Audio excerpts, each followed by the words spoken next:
பாதிக்கும் ராசி இந்த 2025 18/5/2025 ஆகக்கூடிய ராகு கேது பயிற்சி கும்பராசிக்கு ராகு வரார், சிம்ம ராசிக்கு கேது பகவான் போகிறார். இப்போ இதில் வந்து பார்த்தீங்கன்னா இந்த தேதிக்கு அப்புறம் கடந்த 18 மாதங்கள்னு சொல்லுவோம், 1.5 வருஷம். இந்த 1.5 வருஷத்தில் பாதிக்கக்கூடிய ராசிகள் அப்படிங்கிறதுல கும்பராசி, கும்ப லக்னம், மிதுன ராசி, மிதுன லக்னம், துலா ராசி, துலா லக்னம் இது பெரும்பாலும் பாதிப்பை அடைகிறது அப்படிங்கிற ஒரு வார்த்தையை போட்டுக்குங்க. சரிங்களா? இதுக்கடுத்து இது ராகுவால் பாதிப்படைகிறது. கேதுவால் பாதிப்படைகிறது அப்படின்னு சொல்லும்போது பெரும்பாலும் தனுசு ராசி, தனுசு ராசி கேதுவால், கேதுனா கடன் அப்படின்னு சொல்லுவோம் இல்லைங்களா? ஆனால் கடன், புதிய கடன்கள் தனுசு, மேசம், சிம்மம் இது பாதிக்கப்படலை. புதிய கடன்களை உருவாக்குகிறது. கடனால் ஒரு சிறு கவலையை இந்த ராசிக்கு கொடுக்கிறது. மற்றபடி வேறு ஒன்றும் இல்லை. சரிங்களா? இதை நீங்கள் மைண்டில் வச்சுக்கலாம். ஒன்று. அதுக்கடுத்து இப்போது இதெல்லாம் இதுக்கு என்ன ரெமெடி சார் அப்படின்னு சொன்னால், ராசியில் ராகு அப்படிங்கும்போது, ராகு அப்படின்னாலே பெரும்பாலும் பிரம்மாண்டம்னு சொல்லுவாங்க. இந்த ராகுக்கு என்ன சொல்லலாம்னா, சனிக்கிழமைகளை ஒரு ராகு காலத்தில் ஒரு லோக்கல் ட்ரெயினில் ட்ராவல் பண்ணிங்கன்னா, ஒரு 1 ஹவர் ட்ராவல் பண்ணிட்டு வந்தீங்கனால உங்களுக்கு இந்த ராகு கேதுடைய பாதிப்பு நீங்கும்.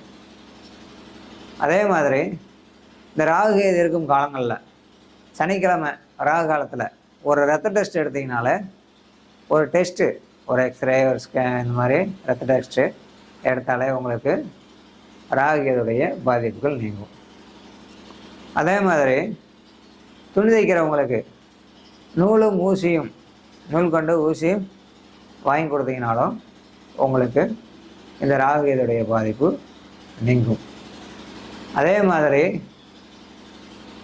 விதவை பெண்களுக்கு, சரிங்களா, விதவை பெண்களுங்கிறத விட கணவர் இல்லாமல் கஷ்டப்படுற பெண்களுக்கு, பக்கத்தில் இந்த கேக்குன்னு சொன்னீங்களே, கேக்குன்னு சொன்னதுனால ஓகே சரிங்களா. அந்த மாதிரி வந்து பார்த்தீங்கன்னா கணவர் இல்லாமல் இந்த மாதிரி கஷ்டப்படக்கூடிய அவங்களுக்கு ஏதேனும் உதவிகள், அவங்களுக்கு பொருளாதாரத்துக்கு ஏதாவது உதவிகள், அவங்களுடைய குழந்தைகள் ஏதாவது வந்து படிப்புக்காக உதவிகள், அந்த மாதிரி செய்யும்போது கண்டிப்பாக உங்களுக்கு ஒரு நல்ல முன்னேற்றத்தை கொடுக்கும். அதே மாதிரி வந்து பார்த்திங்கன்னா ஒரு ராகு தனித்து போகும்போது பாதிப்பை தரதில்லைன்னு நான் சொன்னேன். அதே இடத்துல ஒரு ராசி கட்டத்தில் பல கிரகங்கள் இருக்கும். உதாரணத்துக்கு ஒரு 4 கிரகத்து கூட இப்போ ராகு பயணிக்குது அப்படின்னு வச்சுக்கலாம். அந்த மாதிரியான அமைப்புள்ள ஜாதகங்களுக்கு அவங்களுக்கு ரொம்ப பாதிப்பை தரும். அவங்களாம் இந்த மாதிரி வனபத்திர காளியம்மன் கோவில் அல்லது காளியம்மன் கோவிலில் போய் நீங்கள் 18 தீபம் ஏற்றி 18 வாரம் தொடர்ந்து சனிக்கிழமை போய் வழிபாடு பண்ணிங்கன்னா போதும், உங்களுக்கு உண்டான பிரச்சனைகள் நீங்கிடும்.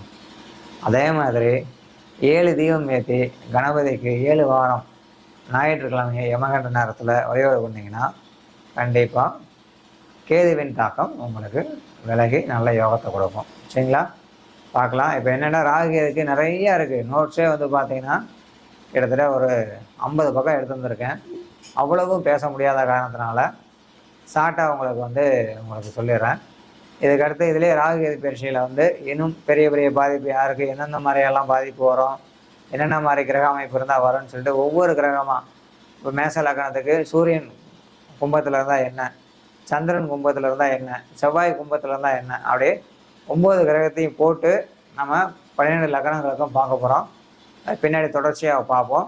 இப்போ ஃபஸ்ட்டு என்ன பார்க்குறோம்னா, மேச ராசி மேச லக்னத்துக்கு இந்த ராகு கேது என்ன செய்ய போகிறாரு.